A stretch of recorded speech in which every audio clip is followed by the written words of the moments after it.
As you have probably read, this section is called Never Use These Fonts. And please don't get me wrong here, there is nothing bad in particular with these fonts.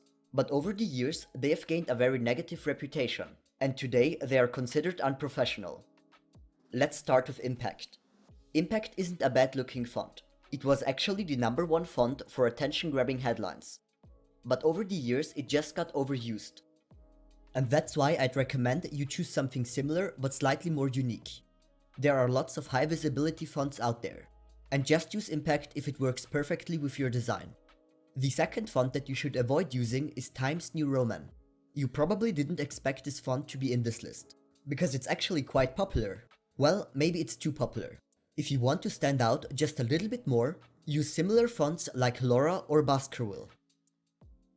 Let's now get to the most hated font in the design community, Comic Sans. It's used on outdated websites and posters, and it will definitely make a very bad impression if you use it to write your resume.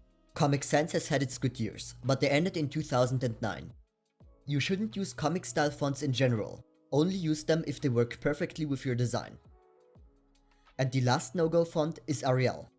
I have to admit, many people, including myself, like it. It's minimalistic and readable, but it's just getting old. It's still commonly used, but there are just a bunch of better alternatives out there. Use Lato, Catamaran, or even Railway instead. But if Arial is the perfect font for your project, it's fine if you use it. Alright, that concludes my list. In general, it's important to stay away from overused and outdated fonts.